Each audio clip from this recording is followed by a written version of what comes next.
నమస్తే, జర్నలిస్ట్ మీ కేఎంఆర్. ఆంధ్రప్రదేశ్లో కూటమి ప్రభుత్వం ఏర్పడిన తర్వాత స్థానిక సంస్థలకు సంబంధించిన అన్ని వ్యవస్థలన్నీ కూడా వైఎస్ఆర్సీపీ నాయకత్వం చేతిలోనే ఉంది. జిల్లా పరిషత్తులు కానీ, మండల పరిషత్తులు కానీ, కార్పొరేషన్లు కానీ అవన్నీ కూడా వైసీపీ పాలనలో గెలిచిన స్థానాలు. కూటమి అధికారంలో రాగానే రాజకీయ మంత్రం స్టార్ట్ చేసింది.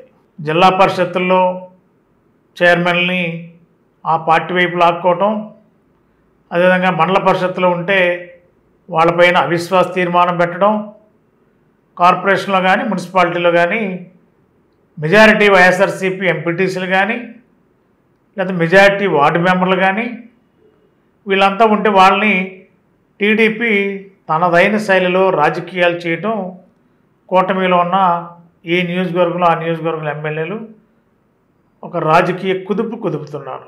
ఆంధ్రప్రదేశ్లో ప్రస్తుతం ఉమ్మడి పశ్చిమ గోదావరి జిల్లా తాడేపల్లిగూడెం నియోజకవర్గంలో పెంటపాడు మండలం ఉంటుంది.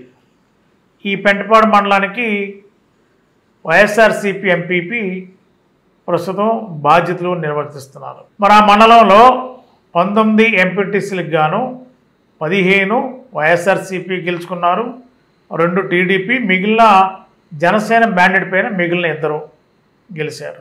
ఇప్పుడు కూటమి ప్రభుత్వం అధికారంలోకి వచ్చింది. తాడేపల్లిగూడెం జనసేన పార్టీ ఎమ్మెల్యే చక్రం తిప్పారు.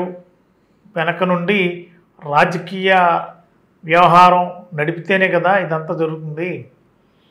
కాబట్టి ఎమ్మెల్యే హస్తం లేకుండా జరుగుతుందా, తాడేపల్లిగూడెంలో ఈ వ్యవస్థ నడుస్తుందా అనే దానికంటే ప్రస్తుతం తాడేపల్లిగూడెం నియోజకవర్గంలో పెంటపాడు ఎంపీపీ పదవిని జనసేన పార్టీ కైవసం చేసుకోవడానికి ఒక రాజకీయ వ్యూహం రూపొందించింది. మరి 15 మంది వైసీపీ ఎంపీటీసీల్లో 2 మాత్రమే జనసేన మ్యాండేట్ మీద గెలిచిన ఎంపీటీసీలు ఉంటే వీళ్ళంతా కూడా వైఎస్ఆర్సీపీకి గుడ్ బై చెప్పి జనసేనకి మద్దతు ప్రకటిస్తూ తాడేపల్లిగూడెం రెవెన్యూ డివిజనల్ ఆఫీసర్ ఆర్డీఓకి సంతకాలతో కూడిన వినతిపత్రం అందజేశారు.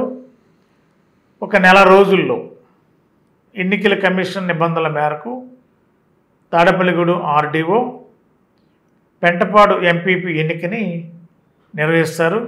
మరి అక్కడ మీటింగ్ పెడతారు. మీటింగ్లో ఎంతమంది ఎంపీటీసీలు హాజరవుతారు, ఆ ఎంపీటీసీలు హాజరైన వాళ్ళు ఎవరికి మద్దతు తెలుపుతారు, జనసేన అభ్యర్థి పెంటపాడు ఎంపీపీ కాబోతున్నాడు అనేది ఇప్పుడు చర్చ నడుస్తుంది. మరి తాడేపల్లిగూడెంలో జనసేన ఎమ్మెల్యే గెలిచారు.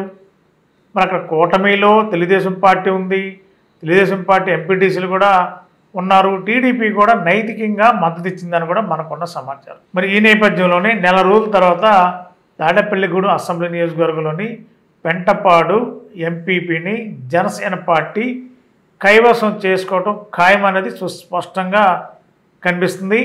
వైసీపీ ఎంపీటీసీలు కూడా జనసేన వైపే మొగ్గు చూపుతూ వాళ్ళు కూడా మద్దతు తెలుపుతూ సంతకాలు కూడా చేసి ఆర్డీఓకి ఇచ్చిన జాబితాలో వీళ్ళ పేర్లు కూడా సంతకాలు ఉన్నట్టు తెలుస్తుంది.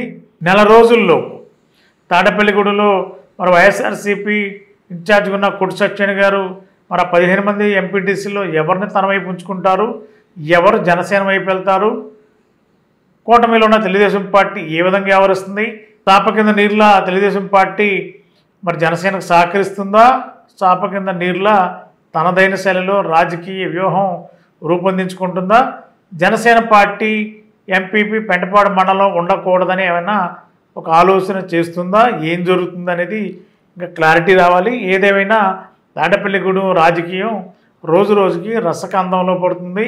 ఇప్పుడు పెంటపాడు ఎంపీపీ విషయంలో వైసీపీ ఆధీనంలో ఉన్న మండల పరిషత్ని జనసేన ఖాతాలో వేసుకోవడానికి పావులు కదిపిన జన సైనికులు, జనసేన పార్టీ ఎమ్మెల్యే నెల రోజుల తర్వాత పెంటపాడు మండలం జనసేన ఖాతాలోకి వెళ్ళటం ఖాయమన్నది సుస్పష్టంగా కనిపిస్తుంది.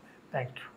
సెయింట్ జోసెఫ్ విద్యా సంస్థల చైర్మన్ మహాఘన జయరావు పొలిమేర గారి సారథ్యంలో secretary and correspondent reverend father G Moses గారి స్వీయ పర్యవేక్షణలో సుశిక్షితులైన డెంటిస్టులను తయారు చేయడంలో అహర్నిశలు కృషి చేస్తోంది Saint Joseph dental college and hospital. Spacious library, well equipped lab, oral microbiology and nanoscience research center for better academic experience. Education delivered by highly skilled teaching professionals. Accredited with NAC A grade. BDS మరియు MDS లలో admissions కొరకు సంప్రదించండి. Dentist కావాలనే మీ లక్ష్య సాధనలో మీకు తోడ్పడుతుంది Saint Joseph dental college and hospital, Duggirala, Eluru.